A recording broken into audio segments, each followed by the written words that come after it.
What's going on, YouTube? Welcome back for another video here with the Two to Base Boys. I'm here with my guys Gabe, Sean, and John.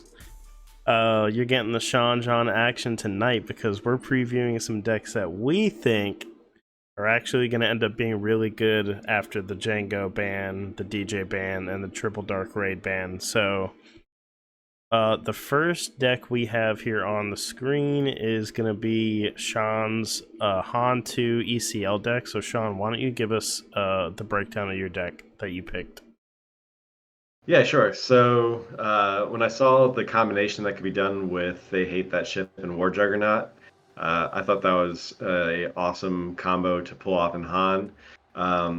Unfortunately, Han against in a Django meta is just like not ideal. I'm doing half the work for him by damaging my units. So I was really excited about this deck at first, but as the meta started settling, I kind of mothballed it. But now I get to dust it off and um, give it some attention. So what's really cool about this deck is it has different ways to cheat out War Juggernaut. Again, you can do it with They Hate That Ship. You can just naturally play it one less with Han's ability, and then it comes out damaged. Yeah, and you can play War Juggernaut with ECL. What's cool about this deck is every unit can be ECL'd from Wrecker all the way down to Luke if you wanted to. But the whole deal behind the deck is pretty simple. Just bring units out and swing fast and furious, and use some action cheating to get to the finish line before the other player. Most of the deck is heroism, so 4 cause is just about always going to hit with the 4. Yeah, I see you've got the 3 War Juggernaut and the 2 Tandem Assault is like the only non-heroic cards. Right. So yeah, it's possible you might hit 3, but for the most part, you're going to hit 4. When it comes to the sideboard, all of those cards are non-heroism. So if you are following the sideboard exactly, you have to be a little careful about how much of that you're siding in. And this is kind of a guess at, what the Architans is interesting. Yeah, so you can cheat that out, and probably if you're going against Piet, like you don't want to be you don't want to be lasting too long against Piet going into the end game. But yeah, if you need to like take out a ship along the way, and then increase your resources, I think the assault cruiser is the way to go. Sure. Another handy little trick to do is the new Poe unit. You can use Han's ability to cheat him out, and he'll come in damaged, but then you can equip him onto a ship. Hopefully, you were able to play the Millennium Falcon, get out and push the turn before that, so you pop Poe onto the Falcon. Poe's not damaged anymore, and you get a beefed up ship and a X-Wing token for the low cost of 3. Yeah, that's really spicy. You got the K2s, some of the tried and true pieces to this color, this archetype. And then it seems like you're devoting the pilot game here and you're not really caring about upgrade hate, so you're just kind of like, let's go for it and make things big and scary. Yep, exactly. If these guys are able to hit twice, that's great, but for the most part, most of these guys are just kind of suiciding in and getting their damage while they can. Luke has the ability to pop onto the ground if his ship gets destroyed, so that's good. There's a little bit of resistance synergy going on with Snap and then the 2 Poes. Oh yeah. So that helps. And also Black One. I could probably go a little bit further down the resistance rabbit hole with like BB-8. But for my initial testing, BB-8 wasn't really he wasn't really playing into the game plan I was doing. Yeah, see, you have a couple resistance here, but maybe not enough to do the BB-8 shenanigans. Yeah, mostly Black One is just a solid replacement for the Green Squadron A-Wing, and Snap can help you dig to get Poe out, especially if you're going up against a leader that you want to be able to one-shot. Not Django. Not anymore. Not anymore. Love it. No, this looks good. And then ECL just makes it feel a little aggressive, so you get to ambush something in. Cool, man. Yep. And then yeah. So pretty stoked about this list. I'm glad I'm able to dust it off and give it another shot in this meta. I think aggro is got a chance now to shine. Yeah, I think this deck makes a little comeback just with being able to cheat in stuff. And cheating in is really good right now. Awesome. Yeah. Interesting. We'll see. I'd like to see that in the field and see how it runs. Looks good. Yep, definitely. Next, though, I've got the new Han yellow deck. John, this was your pick. Give us your breakdown of the deck. Yeah, so this has been my pet deck for a little while now. It's kind of good. It has decent matchup kind of into everything, I would say. It can get hit by some things, but with Django being gone, I think especially it'll be more viable. It has it can go wide and fast enough to get under control, and it has the tempo to outrace aggro if it needs to. So really Sabine is probably one of the scarier aggro decks, but with enough exhaust and bounce effects, it can just drawing what you need to draw, you can usually win that race if you need to. There's a lot going on with Han 4. His kind of the entire reason I even made the deck was C3PO, because you can just look at your top card of your deck, drawing hella cards, attack with C3PO, and just you're just off to the races with drawing everything you need. If not 3PO, then you draw Boshek, and with most of the cards in the deck being odd, Boshek will always draw at least one card usually. The sad thing is when Boshek does discard a card, it's usually one of the best cards in the deck, so you can get pretty mad at Boshek when he does that. The risk-reward game. Yeah. The Han's flip turn is also what this deck is kind of entirely designed around. They banned Boba for doing what Han does in a sense. It is a little trickier to pull it off with Han, but you can spend up to 10 resources on the 5 resource turn if you pull it all off right. And with the amount of 1-drops, what I try to do is have at least a unit or 2 on the board going into the flip turn. And then say you have 2 1-drops and a Falcon. You can dirtle by attacking with whatever you have on the board, play your 2 1-drops, and then finally you can play your Falcon, and hopefully they don't have anything to answer the Falcon by then. Flip on onto the Falcon, get your 5 resources back, then you play Cunning or play Cantina Bouncer, play Mandalorian, play whatever you want. Just completely flip the table. They didn't even realize you were racing until that point, and then it's too late for them to do anything. Yeah, you end up with a handful of cards for sure. Tell me about his ability and like how does your deck synergize with his ability and like what's the goal? So the attack ability itself, there are so many lines to explore this deck that I'm still finding them to just the sequencing with how you have to do things. But getting +1, you can usually get that. A lot of times it might whiff, but a lot of the time you're using that with C3PO, so the +1 isn't relevant there.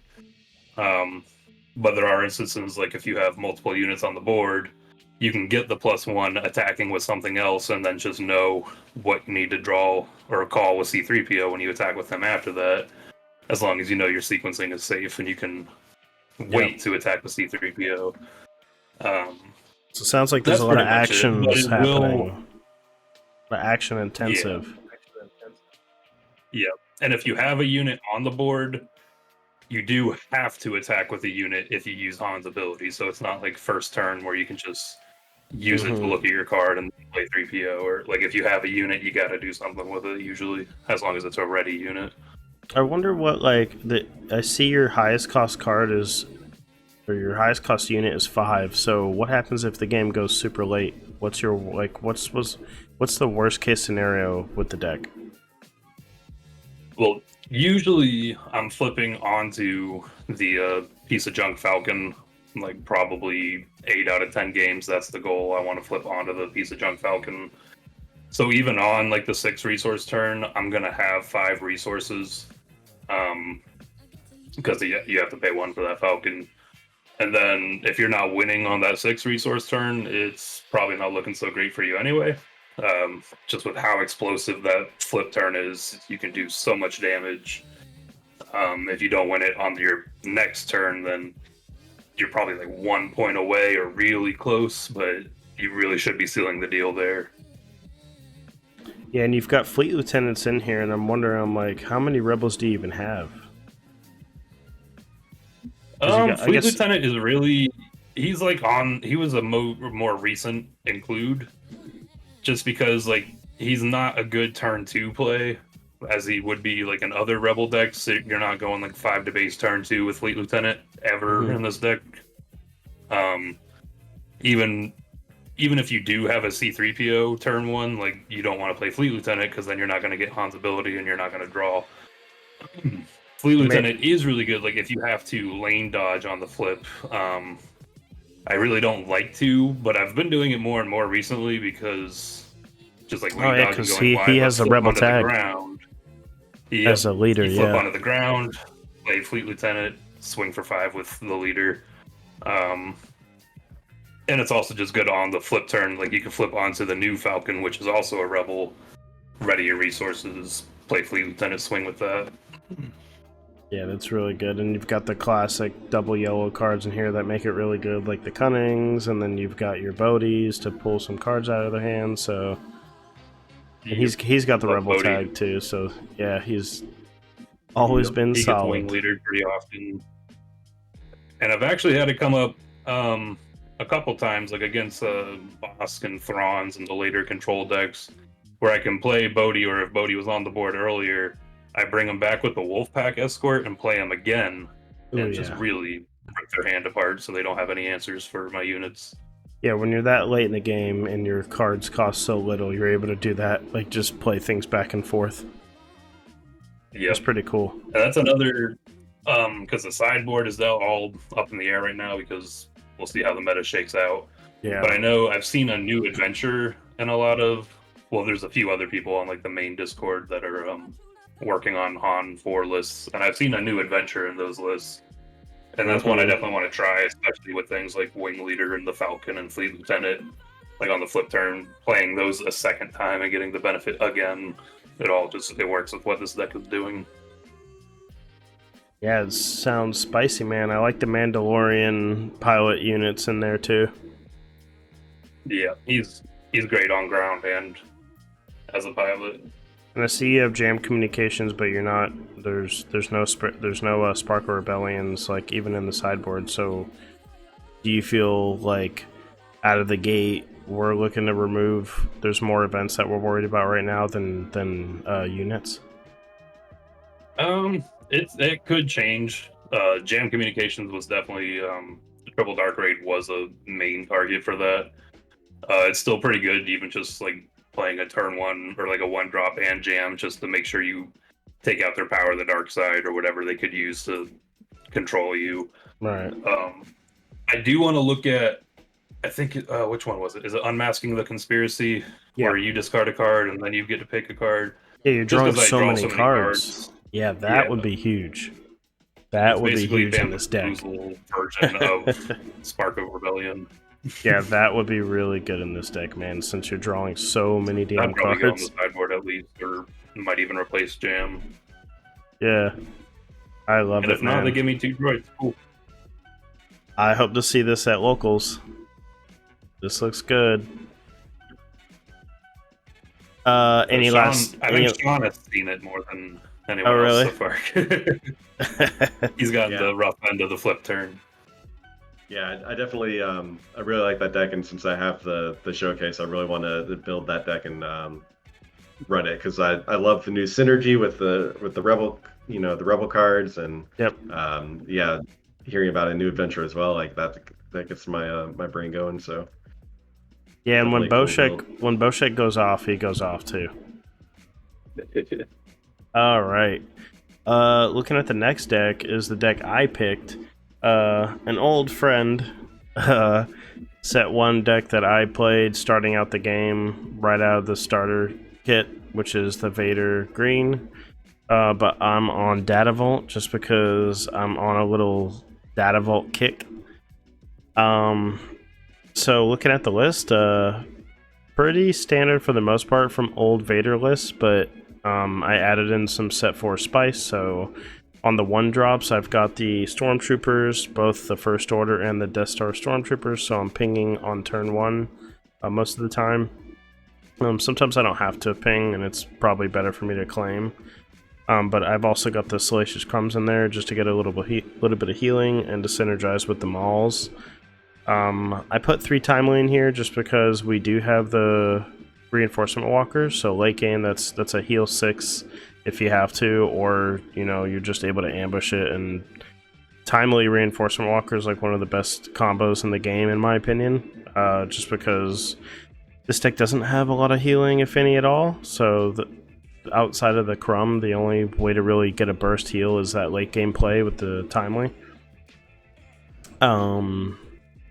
I think on this screenshot I have the Kylo TIE silencers, but I've swapped that out for the TIE bombers, mainly because I don't have the TIE silencers. But I'm actually seeing that with that 4 health, once you put the Vader upgrade unit on him, it actually makes that ship really annoying. Most people don't want to deal with it, so they kind of ignore it early game, or if they end up Tarkin Towning it, then it's fine. It is what it is. You lost a TIE bomber. But I do love putting Vader on it because it's essentially like a Jedi lightsaber in space.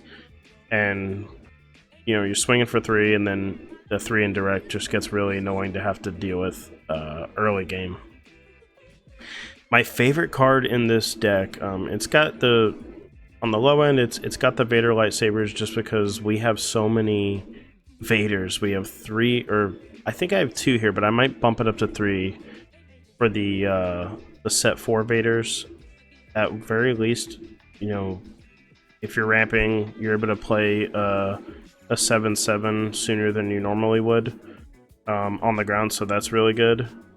Obviously, putting a saber on it is just as good as putting it on the leader. In some cases, it might be even better because you're swinging for 10. And you still get the one played when you attach it, so you get to do 4 damage to something on the ground and then swinging for 10. So it's really good. On testing online, it's been really fun, and I think it's been catching some people off guard because a lot of times that card's really played on a ship. But if you have to have just another beefed up unit at 6, because I don't really have any units at 6 except for the Ruthless Raider, everything else is like, I've got my Super Laser Techs, I've got Black Sun Starfighters for the Vader drop, so I can drop a Sentinel in space on a pinch.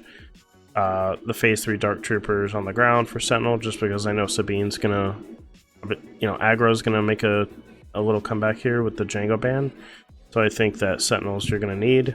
But my favorite card is No Disintegrations. That card is a game changer in this deck because more than likely you're obviously not playing it on curve.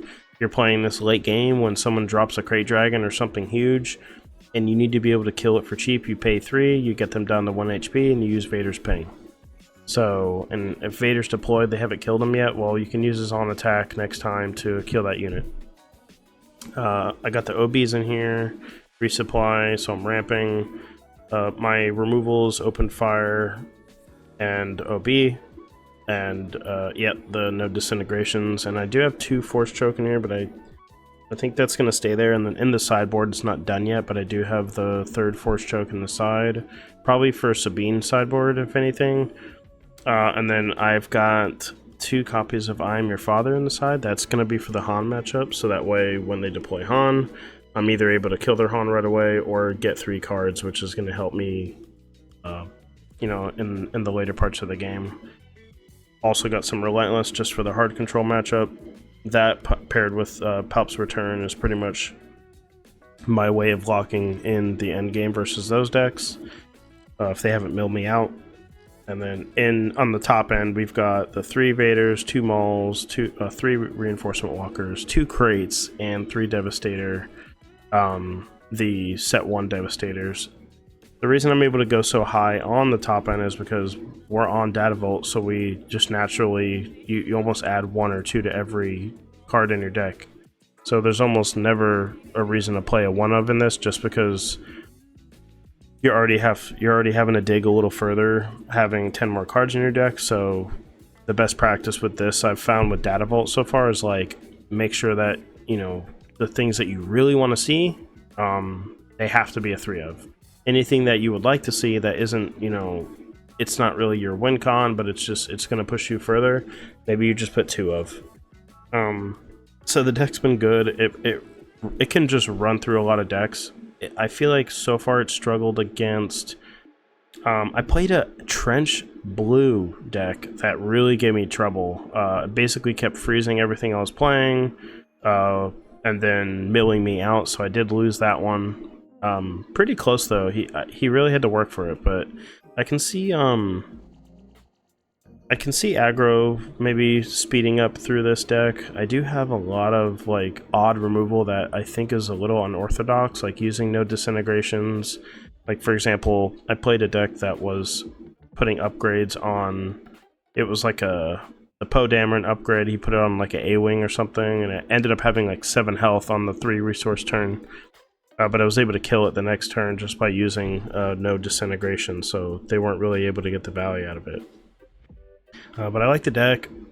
We'll see if it ends up being, you know, I'm not sure if it'll be meta, but I think this and like the Boss Green build are comparable. I do like this a little bit more than Boss Green right now, just because I think 6 deployed leaders and possibly 7 deployed leaders are gonna be able to hopefully keep up. As long as you're able to clear the board and get to that late game, it's really hard to dodge this. I mean, you kind of have to have an answer for it.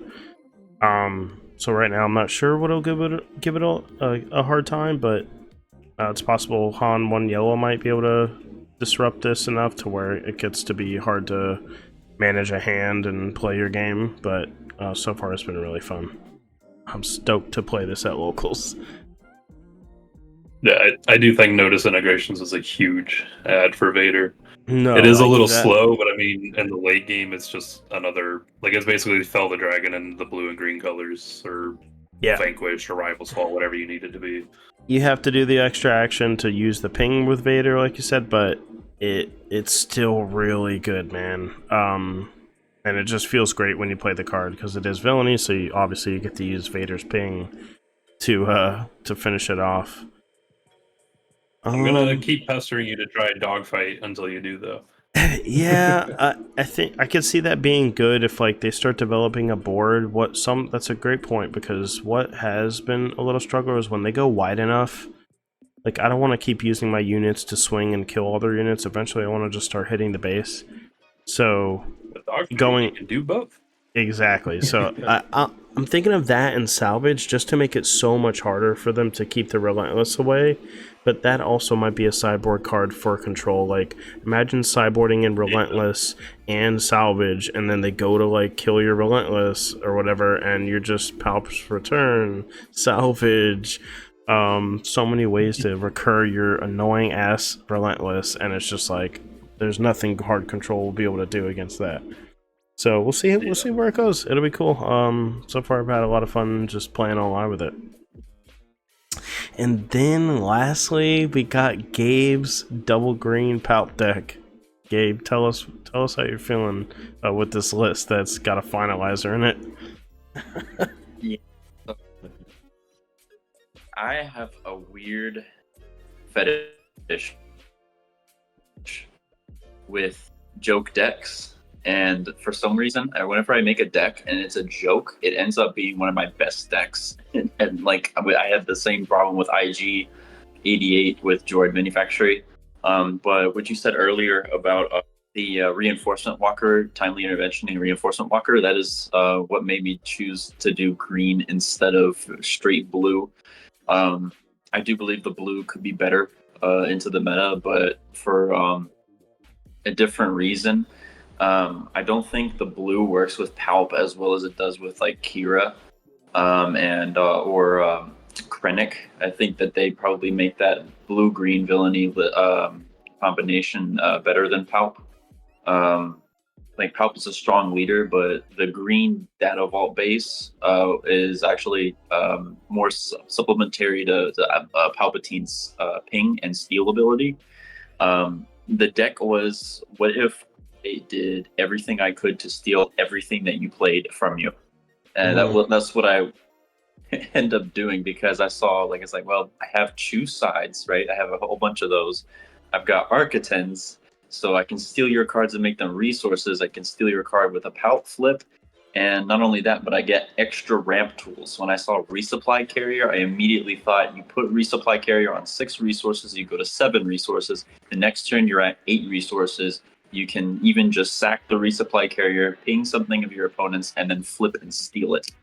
And the whole point of the deck is really just to get that Palp flip on this, and steal something very strong on my opponents early. I like to ramp several times with Resupply Carrier. It's very easy to double, even triple ramp, and I've actually quadruple ramped a couple of games. The triple ramp is very easy to do with command as well. You can resupply or super laser technician very easily into a next turn command. And then if you have a resource turn, you resupply carrier. You can resupply carrier, go to 8 resources, use that last resource, sack the resupply carrier, ping something of your opponents, and then flip and steal it. Making sure you get what you want. Exactly. You can draw so many cards with this deck too, with Palpatine's ability, not just his ability, but with also Masamita, another double green card, which is something else that I really enjoyed with this list. Being able to just Masamita into like another 2-drop, or even just a super laser technician. Masamita helps me find the resupply carriers, the super laser technicians, and my end game pieces very, very consistently.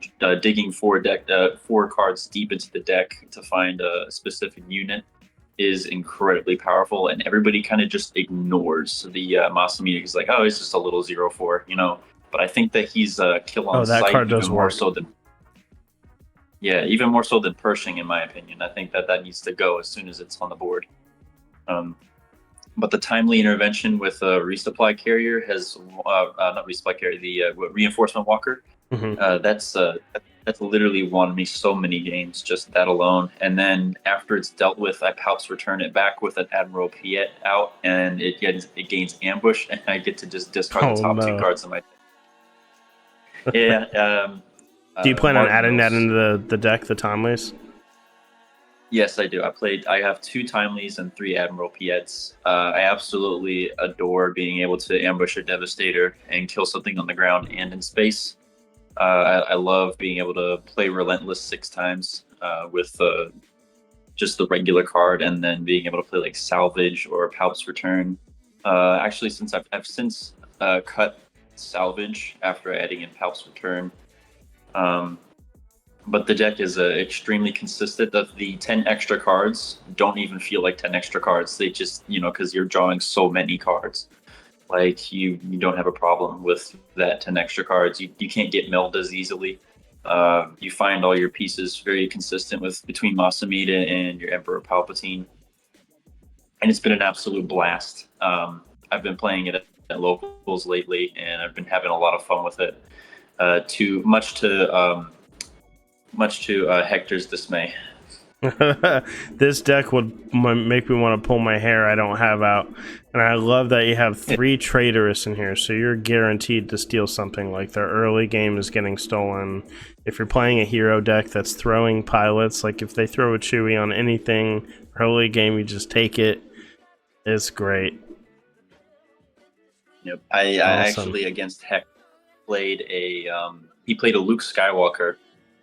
And then I used to choose sides. I gave him my Admiral Piet, and then I stole the Luke Skywalker. And then afterwards, he played a Chewbacca, and then I played choose sides again on a different Admiral Piet. Oh, no. And I took the Chewbacca, and then I traitors my own Admiral Piet back.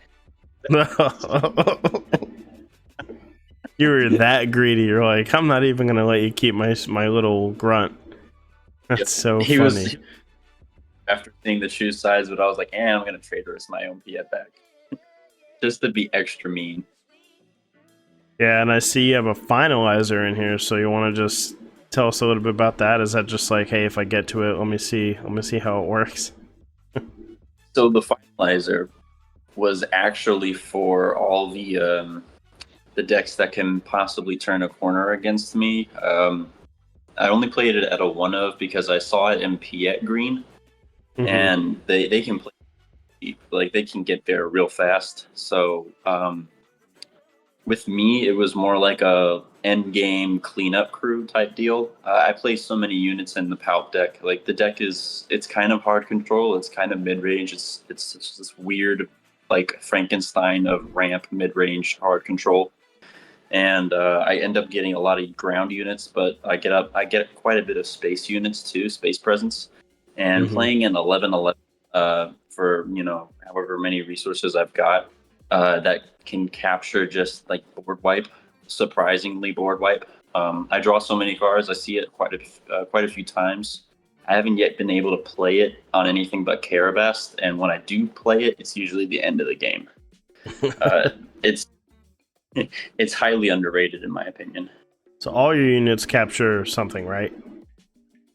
Yeah, so each unit can capture a unit in that arena. I've actually on Carabast, I went 9 Relentless, 10 Devastator, and then 11 Finalizer.